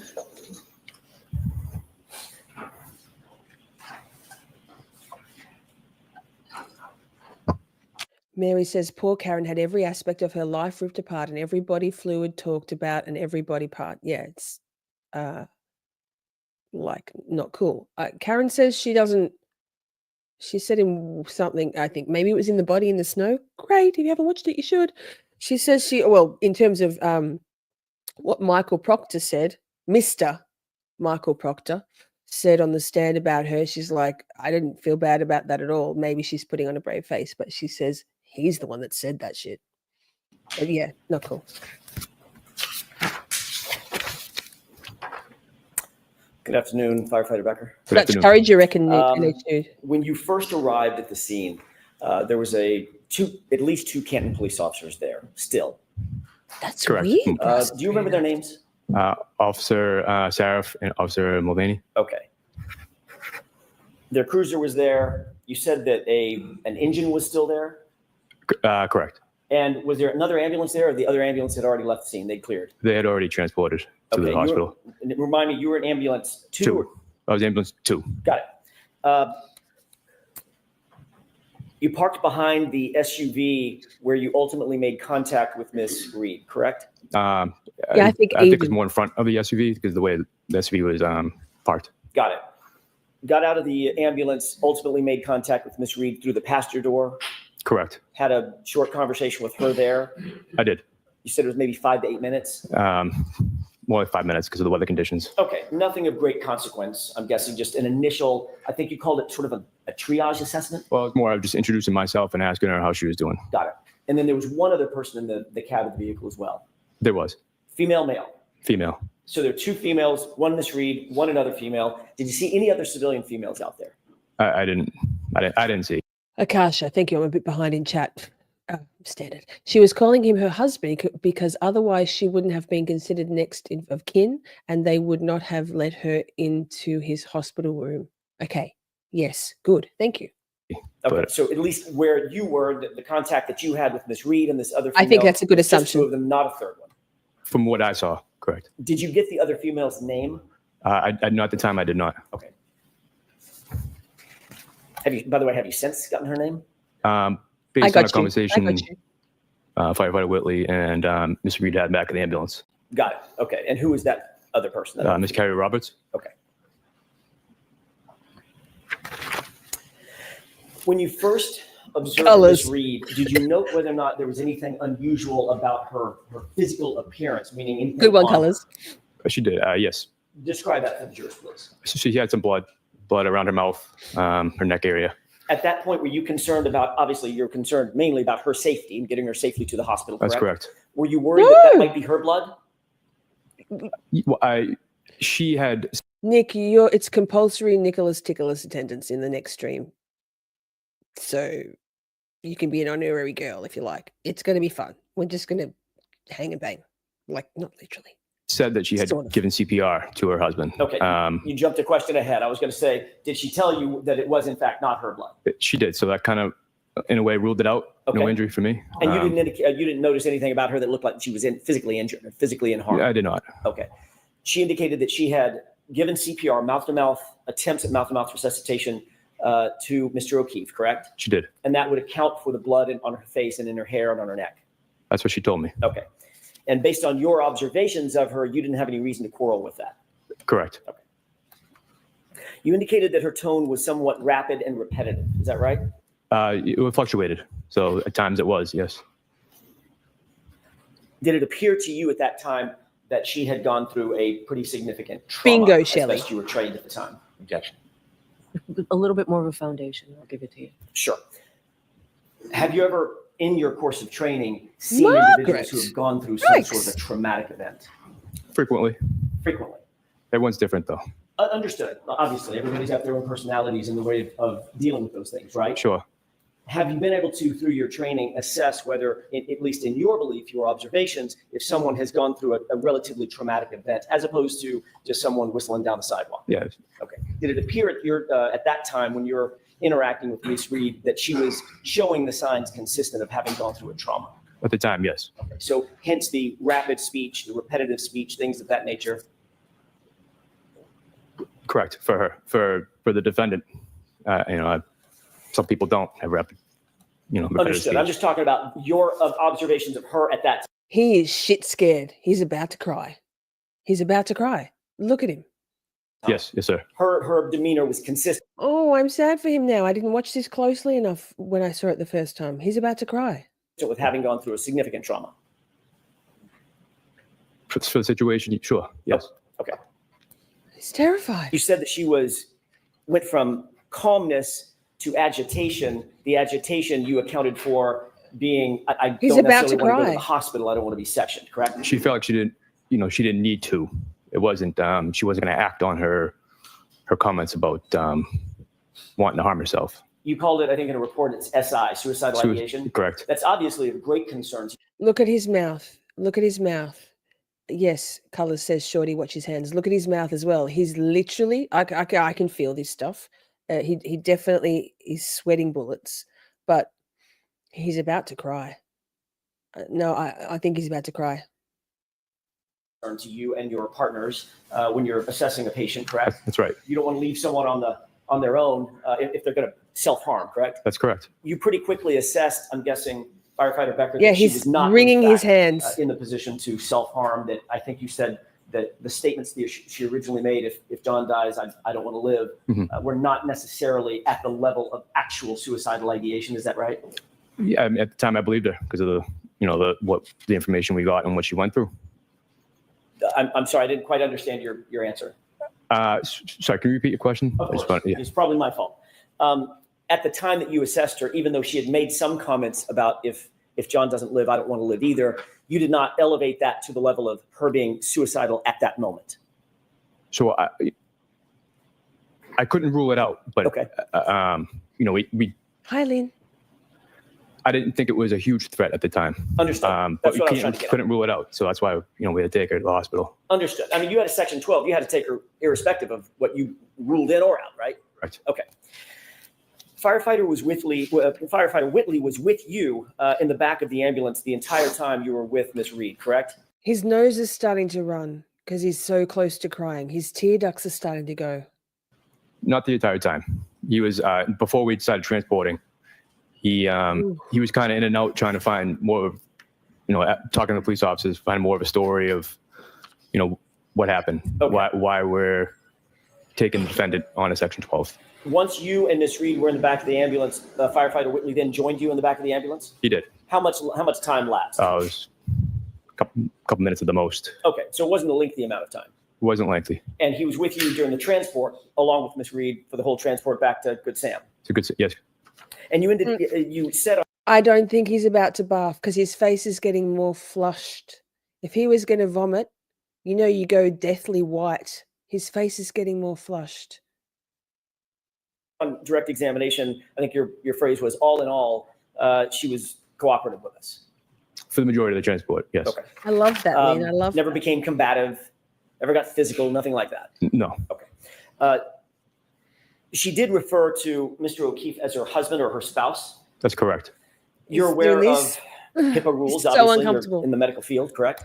Correct. You're aware at the time that HIPAA rules would demand or dictate that unless you're a spouse or a parent or a child, there's certain rules against getting or providing information to someone who isn't one of those close family members, correct? That's correct. Okay. Look at his flushed cheeks. Look at his flushed cheeks. You previously indicated on direct examination that, I think your words were, that Ms. Reed indicated that her last conversation she had with her husband was an argument, correct? Correct. You've previously testified. Sorry, Mr. Becker. But also remember his partner, Whitley, got the big Yannetti yell. Oh, this is so important. He's scared to death. Yeah, he is. He is. Yes. Testified about that statement. In my opinion. In other particulars, right? Other hearings. I have. You're paraphrasing. You didn't write down what she said about her previous interactions with Mr. O'Keefe, and you didn't record those on a tape recorder, correct? I wrote down in my report that she said Look at the... that she had an argument. Let it play. Let it You play. didn't write it down at the time. That was a bad question on my part. You weren't taking notes as she was speaking. Yeah, could have been. I mean, it's kind of for every call, we jot down notes on a notepad, just so, when we give the staff a report, we can read off it. Maybe. Do you have those notes? I don't. Okay. Do you think you took notes or no? To be honest, I'm not sure. I could have been typing them on the computer. That's what we typed the report on at the time. Do you have an independent recollection of taking notes, either handwritten or on a computer, as you sit here right now?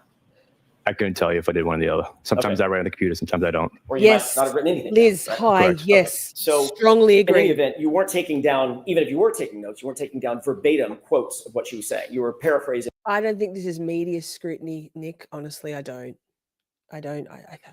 I think this is conflict and pressure from locals and the Commonwealth, and conflict about integrity over career, or I don't know. Phrasing Very the information powerful. that was coming to you, correct? That's correct. All right.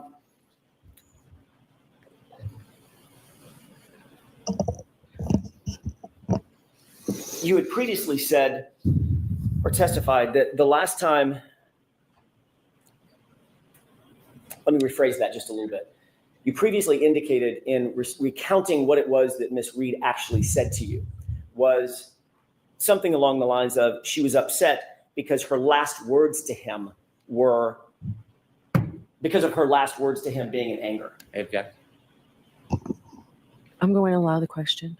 Strongly agree. Grass is green enough. I probably phrased Strongly it agree. a little wrongly. The last words. It was the last conversation. Okay, that wasn't my question. My question is a simple one.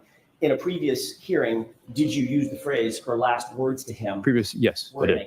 I did. He's making that face when you know you're about to cry and you put your tongue in the side of your cheek. He's like, fuck, don't let me cry, man. These motherfuckers are going to destroy me. And I don't think he's thinking the defense. Oh, yikes. And that was at a hearing where you're under oath, just like you are now, correct? Correct. That was a little closer in time than we are now, maybe a year ago, correct? Correct. Actually, my mistake. It was about 2.5 years ago. It was a grand jury, correct? Grand jury, yes. Okay. And the phrase that you used was, and I want to concentrate on that for just a quick second, Firefighter Becker. Sure. The phrase that you used at that time was that she said, quote, like her last words to him. She was upset about her, quote, last words to him. Is that right? I object. All right, can I see counsel at sidebar, please? Sidebar chat. Yikes chat. Watch him. Oh, the camera does go on him. I'm not gonna skip through it because I'm pretty sure that the camera goes back to him. And what did Color say that was good? Yeah. What's the training day threat? I don't know what that is, but apparently it's a good call. So yes, good call, Colors. Good call. Good call. Oh, the fan. Sidebar. Sidebar.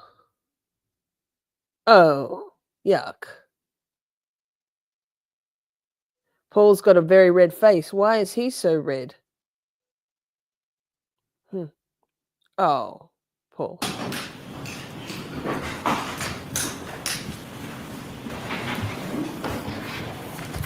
May I continue, Your Honor? Yes. Thank you.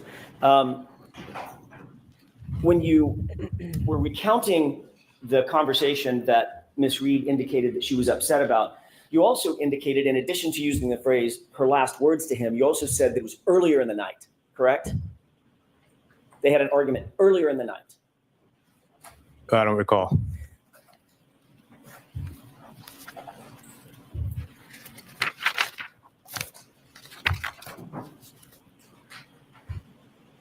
Thanks, Shelley. Now, just a moment, Your Honor. Yes. He's like, God, make it end. Oh.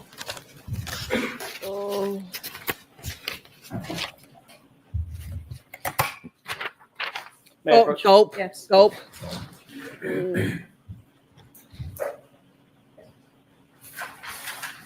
Thank you. If you don't mind, take a look at the top paragraph, very, very small print. Let me know when you've refreshed your recollection. Yes. Okay. May I approach? Yes. Thank you, sir. You got it. When you wrote your report, you had indicated that when she was describing the argument that you testified to on direct, it was about an argument that was, quote, earlier in the night. Earlier in the night, correct. Okay. And then you recounted that statement, that same statement in the grand jury later on as at least including, quote, her last words. Is that right? Her last words. You were talking about an argument that they had, and then she was upset, and you were paraphrasing her. And one of the things that you paraphrased was, in fact, your statement was she was upset that that was like her last words to him, correct? She said that. Yes. Correct. Okay. Were you also made aware, did she tell you that her last words to him were in voicemails? Did she say that? She didn't give any details. Did you ask her, what were your last words to him? I did not. Did she ever say whether or not she believed he's steeling himself to answer this correctly. Look at him. He's like resolute. He's gritting his teeth. His lips are pursed. You ever received her last words to him?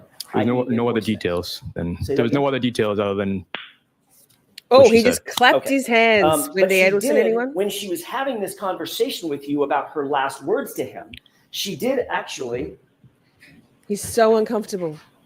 Take out her phone and show you a bunch of missed calls to him at the same time, didn't she? She tried to, yes. Okay. In your mind, did you put two and two together that what she was actually talking about were the missed calls and her being upset about her last words to him, being very angry on those missed calls, those voicemails? Yes, Holly, absolutely. I didn't. Okay. Thank you. That's all I have. Hey, Mr. Sorry, I just spoke over the top of him. Anyway, Holly has requested sidebar. The song that Shorties wrote together will have a very brief musical interlude. Don't you worry about a thing, chat.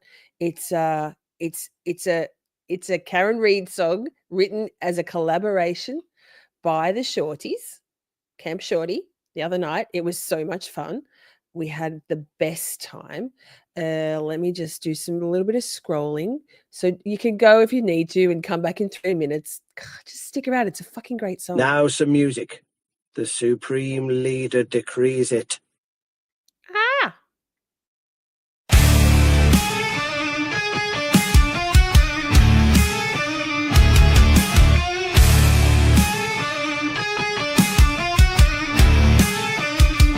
Reasonable doubt.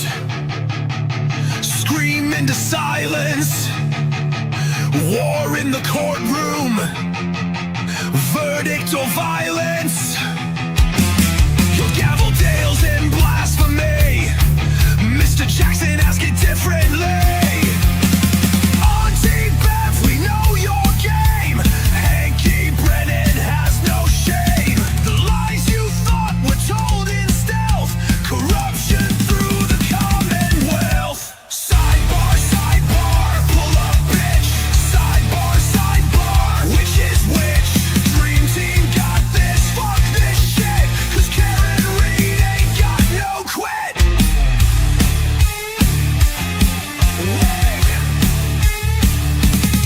Who holds the truth? They hide the proof. Don't say a word, remain aloof. Proctor with the sleight of hand. Outrage screams across the land. Sidebar, sidebar, pull up, bitch. Sidebar, sidebar, which is which? Not an expert, fuck this shit. Cause Karen Reid ain't got no quit. Sally Port inversion, factual perversion. Rocks, glass, glass shard in the front yard. Gaslight bullshit, Lexus, Nexus. Arcus and John was not had. Sidebar, sidebar, pull up, bitch. Sidebar, bar, which is which? Dream team got this, fuck this shit. Cause Karen Reid ain't got no quit.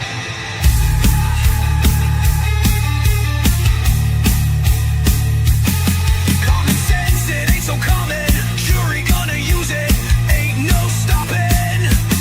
Make the right decision, get off the fence. Justice is supposed to be blind, not deaf. Free Karen Reid. Here we go again. Free Karen Reid.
Hi, Brit. We summoned Brit with the sidebar, pull up, bitch.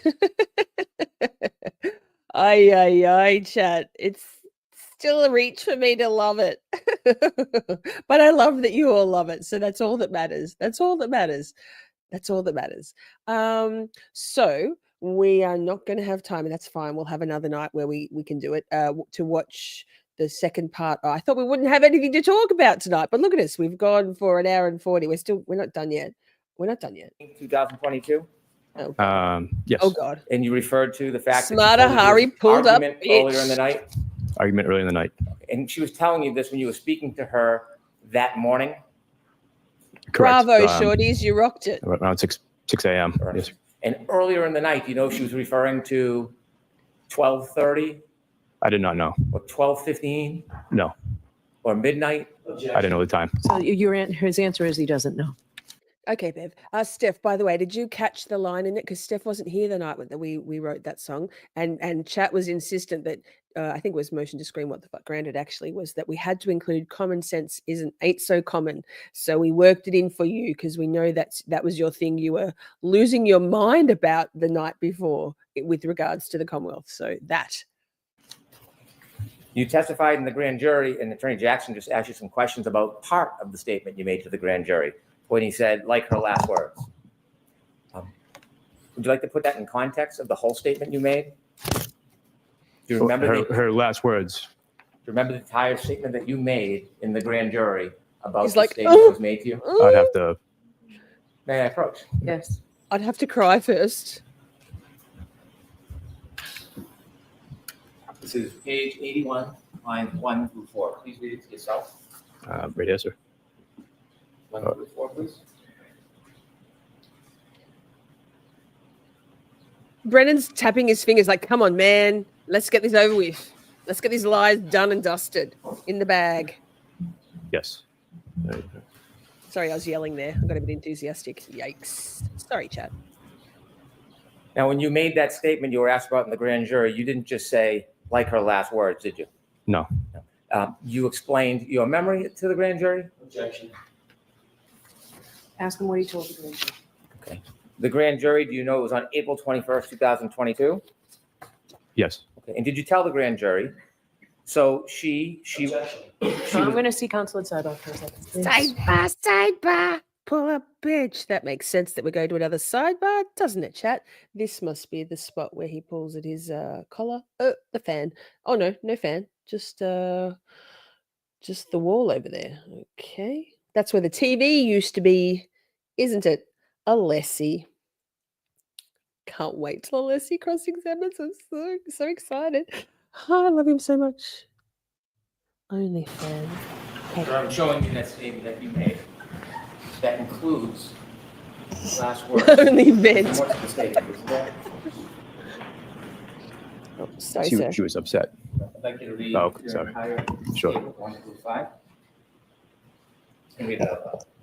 Oh my God, Hank's like, here, speaking to the She microphone. was upset also because she said they had, the last time they had talked, she had gotten into an argument. So she was upset that was like her last words to him.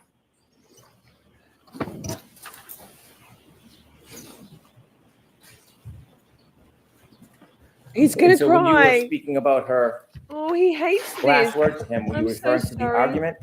Correct. You testified again regarding this issue, didn't you, in May 3rd, 2024? Correct. And at that point, did you think or believe that the conversation she was relating to you was about a voicemail? Objection. I'm going to sustain the objection. Ooh. Did you use the word again on May 3rd, 2024, argument? Objection. I'm going to allow this. I used argument. May I approach, Your Honor? Yes. Oh, I feel sad for this guy. Can I ask you to read your prior statement on page 10, lines 9 through 13? Objection. I'm going to see you at sidebar again and bring these documents. Please bring all of it. Bring all of it. Oh, this poor, I don't know. I'm very conflicted. I feel his agony. Bev's had it. Bev's like, I need to get to the Cape. God damn it. 6 minutes is too long. 6 minutes. It's a Festivus miracle. Yikes. Nathan? Mr. Oh, happy birthday to Mrs. O'Keefe today. No. Oh, Mrs. Reed. Janet Reed. Happy birthday. 75, 77 colours. Can you remind me? Happy birthday, ma'am. Yikes. Ooh. Oh, he just glared at his mother. Yes, she is. She is. 75, 75. For 75, the wife can watch. One's in the chat if you know what that movie's from. Thanks. It was a long one. That's what she said. Happy birthday, Karen.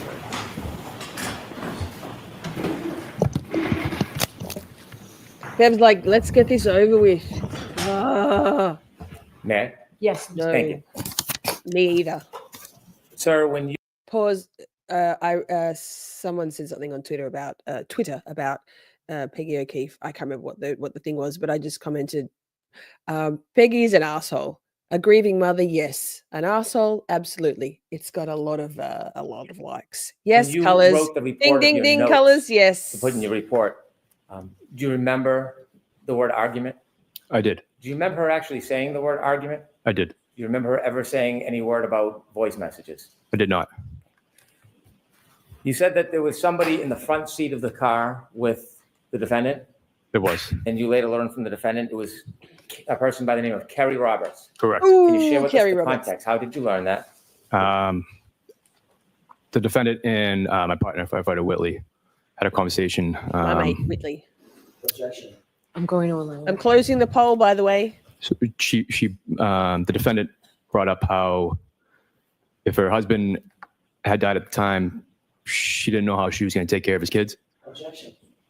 I'm going to allow this. Hearsay. No, it's for the party opponent. Firefighter Whitley mentioned that she literally about to had like a strong support system. Oh you know, all the friends are on Canton, and Objection. And reproach. Yes. He's crying. He's actually crying now. He's crying.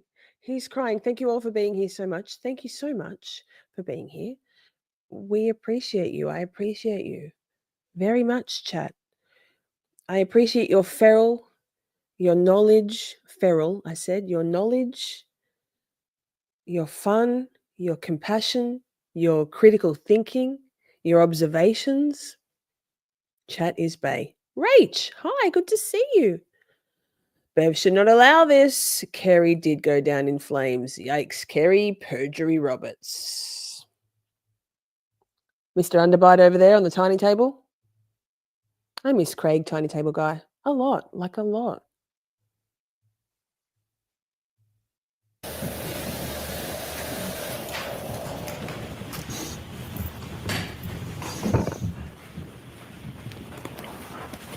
You're a cold-hearted woman, Stephanie. You all are tough as nails. Look, he's actually crying. When you spoke to the Let's speculate. Sorry, sir. Let's speculate. Why would you be so distressed? For a grown man, a 36-year-old man, obviously grown men can cry, but on the stand when you just testifying to supposed facts, if like he started to cry more when Hank Brennan came over and was right near him. Laura says maybe he's dying. Maybe. I mean, oh, that escalated.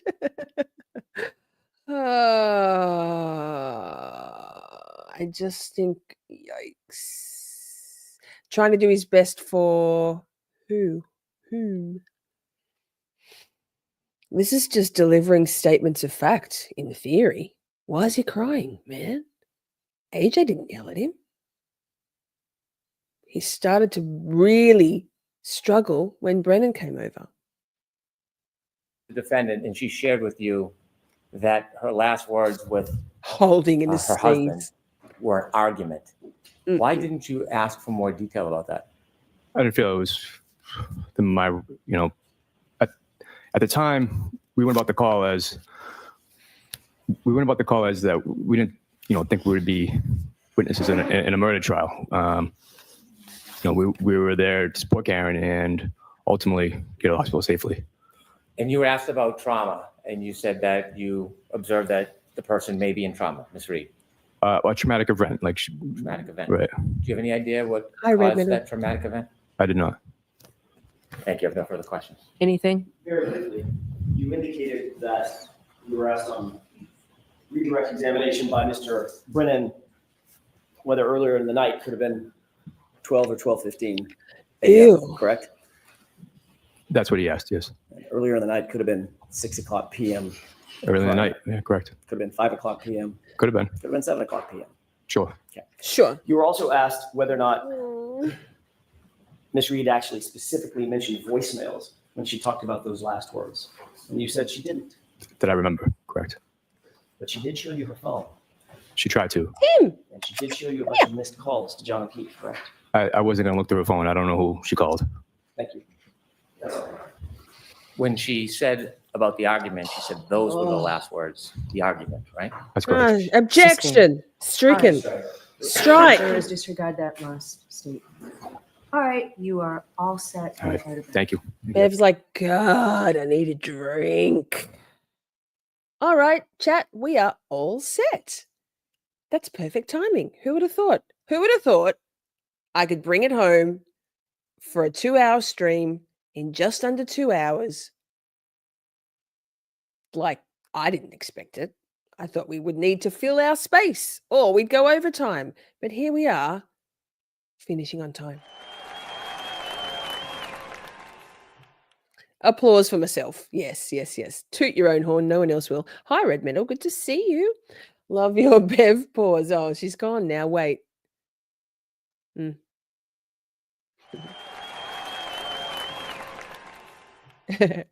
This pause right here is Bev's life. Yeah. Here I was thinking about Bev and her hair because obviously I feel like, wait, I feel like, okay, did I just get rid of the share screen?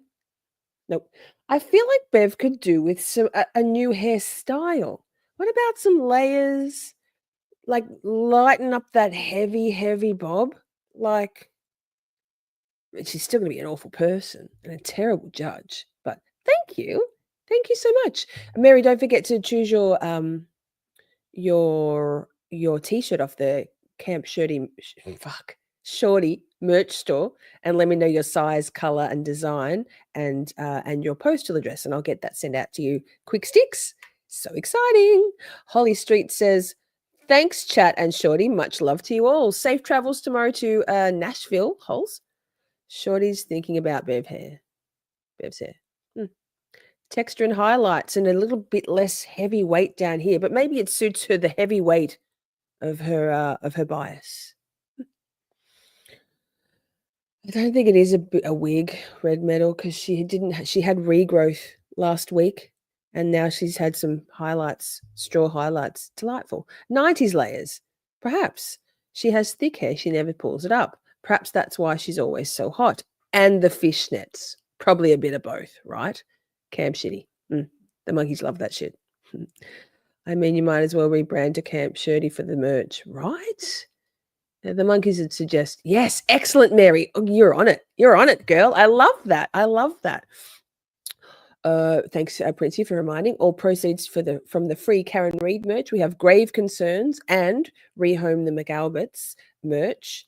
Thanks to Lynn True Crime Project for that zinger of a hashtag. The proceeds from that stuff goes to Karen's Defense Fund. When the monthly payout comes, I'll tally it up and it'll be less than 50, but I'll donate 50 to Karen's Defense Fund. And all the rest of the proceeds from the merch goes to paying my beautiful mod squad. Just a token thank you amount. So it's a bit like Linda Sturmer hair. I don't know what that is, but I believe you. You need to make doggy merch. We have got a dog collar. There's a Shorty dog collar. Just bad hair. Some people get stuck. Not me. I like to cut little fringes and then have to stick it back for the next month because it's not good. I touched AJ at Camp Shorty. Holly, I know. Holly, you know what? Holly, here you go. Do you know what happened today, Holly? When I was on Justice Serve TV earlier, if you haven't watched it, you should. It was great. About three hours. I came on 3 hours, 48 minutes, and 54 seconds into the stream. There was people in the chat saying Giardia. Holly, I was like, is there a problem, Mystic Mama? Get the fuck out of here. Also, haters gonna hate. The numbers went up by like almost 100. Once the word got out that most hated Miss Shitty Giardia was on Justice Serve TV. So anything I can do to help. To Poppy and Buster wear shorty collars. No. They're free. Free. They don't wear collars at all. I did. Yes way. Free Karen Reid. Okay, chat. If you'd like to come and hang for even a little bit in our Boys Aloud Shorties night, fun. Just we're going to watch. It's Lisa Billier, but it's not Psychology Corner. It's just fun. There is a redirect. There's a portal set up. So strap in, because we're going to catch hopefully a direct flight to the next live stream. Otherwise, see you tomorrow night at 7 Eastern. Salty Sleuth Investigates is coming to chat with me about the week. So I'd love to see you there. Hit the like, drop a comment. Wait, pause. Fuck. Do it every time. I have 2 words. Do it. Do it. I'd love that. Let me just change the background because it looks better. And then we're out. We out, Shorties. Strap in. See you in the next one. I love you all very, very much. So much. Like so much. God, just my timing's really off. Mwah. Free Karen Reid. I love you all so very much. We had a blast just chatting and stuff. Things may have gone bit off the rails. Professional when all else fails. 'Cause chat is babe, so much to say. Emotes and all the caps out. May have been cheese, bit faster please. The time has come, Camp Shorty out. We're skating through all the tough things, learning about this and that, defense motions, prosecution, and narcissistic twats. 'Cause chat is babe, so much to say. Emotes and all the all caps out. May have been cheese, bit faster please. The time has come, Camp Shorty out. Community, just you and me. Occasionally, Buster and Poppy. It's a whole thing, Miss Shorty swing. Together we make each other happy. 'Cause chat is